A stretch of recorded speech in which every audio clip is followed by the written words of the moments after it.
Olá, meu nome é Leandro Medeiros, mestrando em Educação Física Escolar pela Unesp Rio Claro. Estou aqui para resumir um pouquinho de tudo que foi estudado, debatido dentro da disciplina de problemáticas na educação física escolar, ok? Essa disciplina tem como autores a professora doutora Fernanda Moretti Pocetto e o professor doutor Osmar Moreira de Souza Júnior, ok? Então, ao longo de algumas semanas, nós fomos estudando diferentes temas para entender os problemas da educação física escolar que o professor e a comunidade escolar acaba enfrentando, né?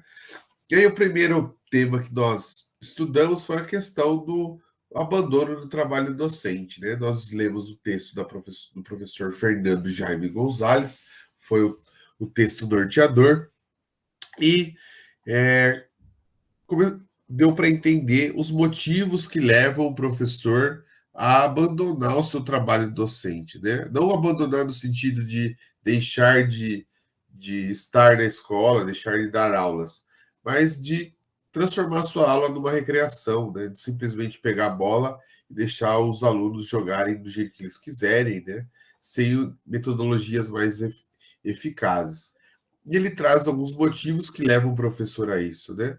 A própria transformação da área, o professor não acompanha as transformações que a área passou, né, ao longo dos anos, esportivista, né, e modelos mais tradicionais, passando pela renovação pedagógica, condições objetivas de trabalho, né, questões salariais, enfim, cultura escolar e a cultura da escola. Então, como o aluno entende, né, perspectiva de mundo, de ideias, como isso atrapalha, né, o desenvolver das aulas de educação física, e falta de materiais e estrutura, falta de quadra, bolas, etc. Esses fatores levam que o professor acaba desanimando, resultando aí no famoso rola-bola, né? Então, o movimento de renovação pedagógica é um norteador disso tudo, né? Se o professor estuda, se o professor está dedicado a mudar, né, os seus conceitos e tudo mais, isso faz com que ele ganhe forças, entenda cada vez mais o seu papel como educador, e isso faz com que o aluno, o professor, né, encare a sua profissão com mais seriedade. E questão de resiliência também, né, e acreditar no seu trabalho, né, ele com resiliência, com, é, com seus conceitos éticos, né, até mesmo, ele pode vencer todas essas barreiras que atrapalham o seu trabalho, né, dentro de uma escola. O segundo item, o segundo tema, né, é a questão de relacionar teoria e prática, né, o quanto isso é difícil. E aí nós estudamos um texto da professora Soraya Cristina Darido, e ela traz um pouquinho sobre o modelo tradicional de ensino, né, antes dos anos 80, que é o ensinar por ensinar, né, o fazer por fazer, né, somente os saberes do fazer, do movimento pelo movimento. E para romper com tudo isso, tem a questão do movimento renovador, né, pós os anos 80, que aí a educação física passa a ser considerada como ciência, né, questões de realmente ensinar algo para o aluno, né? E aí questões da cultura do movimento, a cultura corporal, e aí ele passa de mera atividade para realmente ser consagrada como disciplina, afirmada como disciplina, né? E aí essas ideias, esses conceitos, né, do movimento do renovador norteou até mesmo os documentos curriculares, até mesmo a própria BNCC, que é o documento mais atual. É, e aí, muitas nessa do saber fazer, né, e do ensinar sobre o fazer, muitos interpretaram de uma maneira errada, transformando a aula de educação física em aulas estritamente teóricas em sala de aula, né, sem relação. E quando vai para a prática, muitas vezes o que está ensinando na, de conceito não faz relação com o que está na prática. Então, a professora Soraya Darido traz como chave, né, você conseguir dialogar com a prática e o conceito. Então, ela traz até um exemplo do voleibol, né, dos alunos vivenciarem o voleibol como era antigamente, com regras, né, dos primórdios do voleibol, depois eles vivenciarem o voleibol com regras atuais e debater sobre a história do vôlei, né? Então, amarrar os conceitos com a prática, tá ok? Isso se faz importante dentro das nossas metodologias, tá joia? O outro tema interessante, né? Outro problema, né? Interessante são os aspectos legais da educação física, né? Como a própria lei é equivocada no entendimento do nosso componente curricular. Então, a professora Fernanda Moreto e Ponsete, a professora Soraya Darido, nos, escreveu um texto bastante interessante, e aí, baseado em 4 leis, né? A lei de 61, que era obrigatória a todos, até os 18 anos de idade, né, a participação da educação física. A lei de 71, que ela não fazia muita referência ao limite de idade, mas ela colocou alguns termos da facultatividade. Isso muito a ver com o ensino tradicional, né? Então, a educação física tradicionalista, o fazer pelo fazer, e aí faz com que o aluno que trabalha, né, mais de 6 horas por dia, estudar à noite, que tenha mais de 30 anos, que esteja em serviço militar, ou que não seja fisicamente capacitado, ele opte por não fazer educação física, né? Muito baseado no modelo tradicional, né, do fazer pelo fazer. A lei de 96, ela passa a ser componente curricular, né? Educação física como componente curricular, torna-se obrigatório em todo o ensino básico, mas ainda, né, com esse modelo tradicional do fazer pelo fazer, o noturno passa a ser facultativo, sem considerar questões culturais de educação física, né?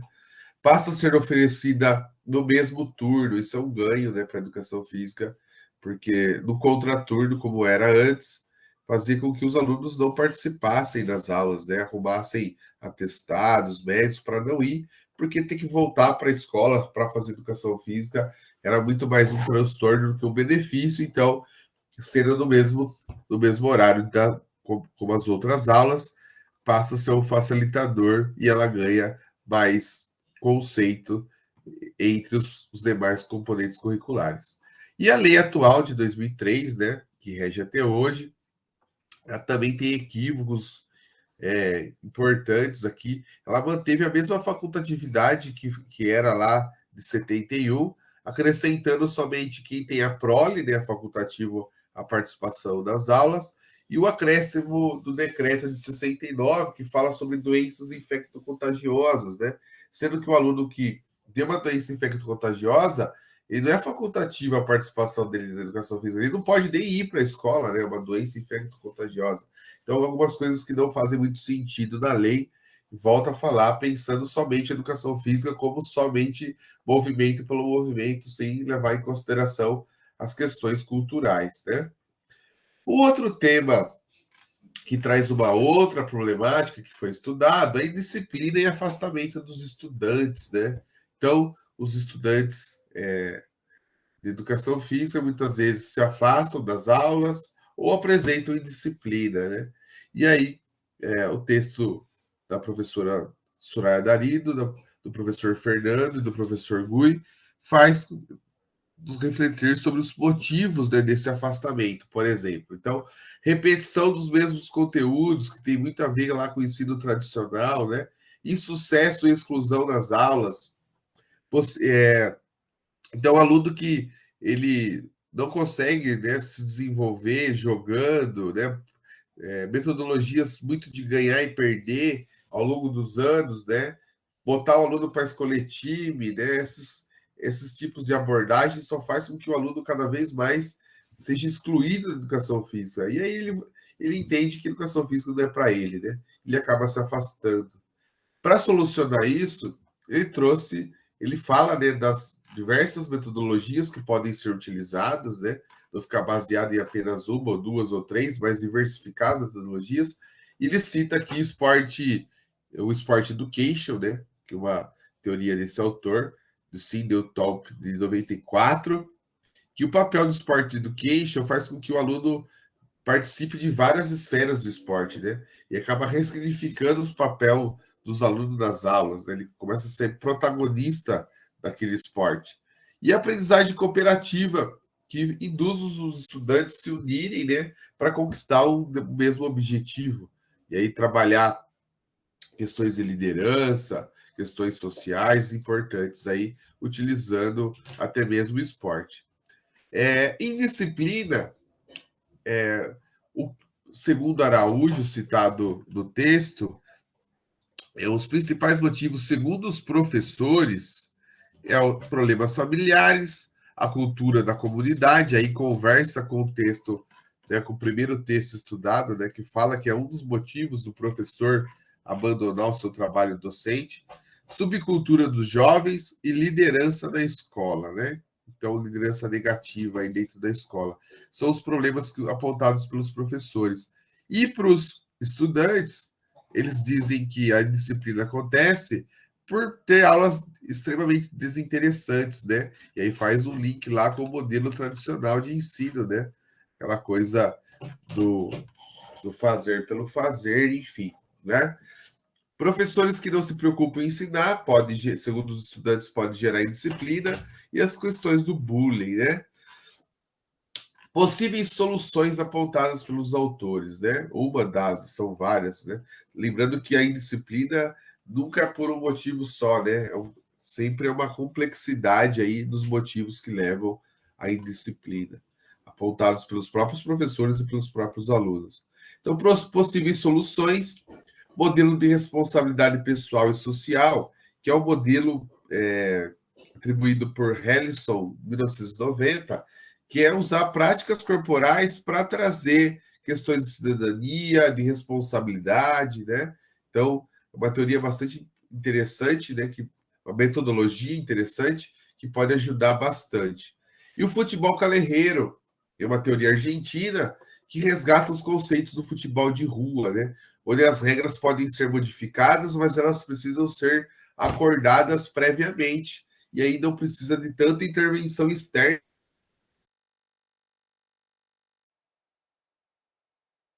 Bom, Calerreiro também é mais uma proposta aí para diminuir as questões da indisciplina da escola.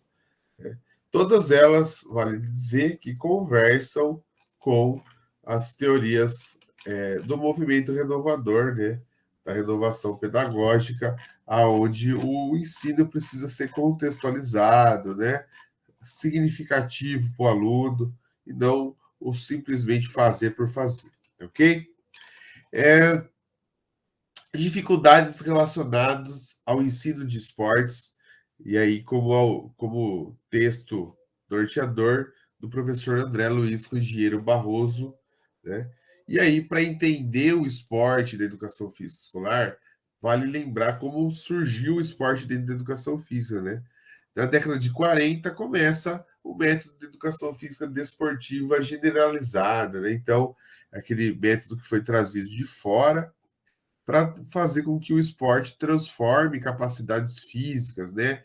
Então, muito da teoria higienista, né, militarista do esporte para formar um homem forte, né, um soldado, um trabalhador, enfim.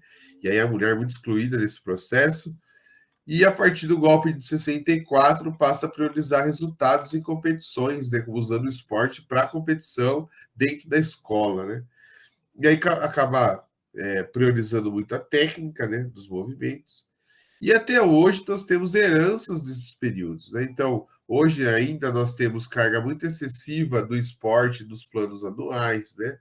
Equipes escolares, treinamento de equipes escolares para disputar jogos escolares dentro das próprias aulas da educação física, excluindo aqueles alunos que não foram selecionados, predominância de algumas modalidades, como o futsal, o vôlei, o basquete, o handebol, os esportes coletivos, né? Então, são alguns resquícios aí, algumas heranças desse período esportivista.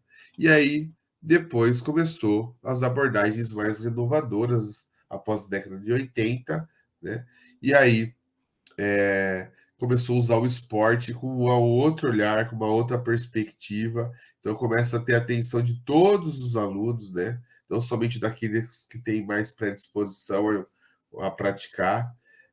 Trazer assuntos de relevância social, né, como a violência no esporte, questões de gênero, a mídia, a influência da mídia, questões de cunho capitalista envolvendo o esporte, enfim, dá para trabalhar muita coisa cultural, social envolvendo as temáticas esportivas.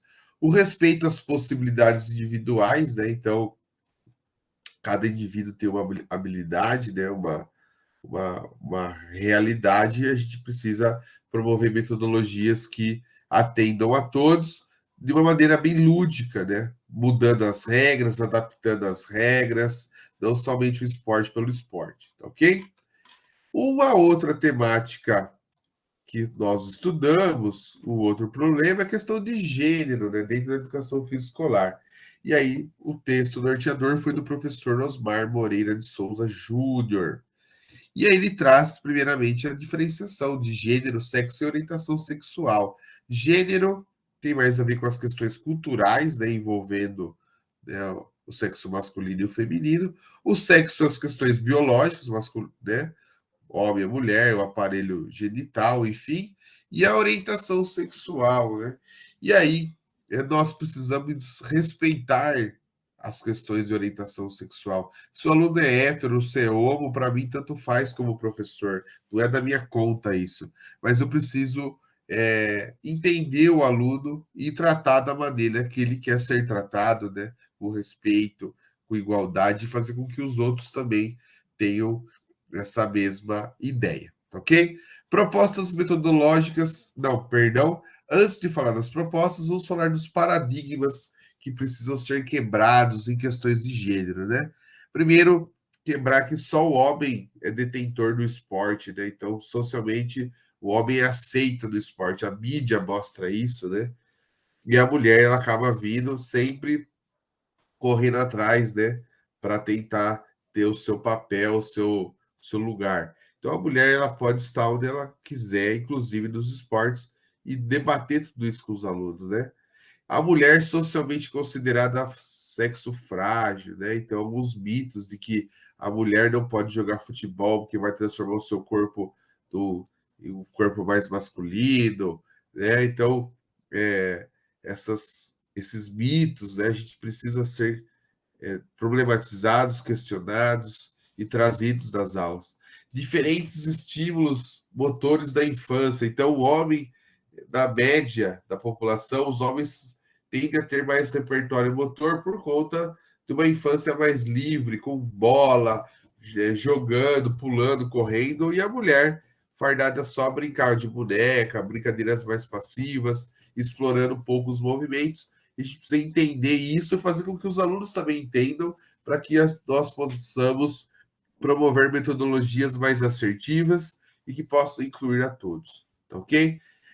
Propostas metodológicas, como eu já falei, trazer propostas que oportunizem a todos, meninos, meninas, habilidosos, não habilidosos, respeitar os limites de todos, independente, né, ser menino ou menina, e aulas mistas, né? Se eu quero que o aluno aprenda na minha aula a viver em sociedade, eu preciso que ele entenda as diferenças e conviva com as diferenças. Por que não jogar um esporte de maneira mista, né? Com meninos e meninas juntos, né? Sem problema nenhum.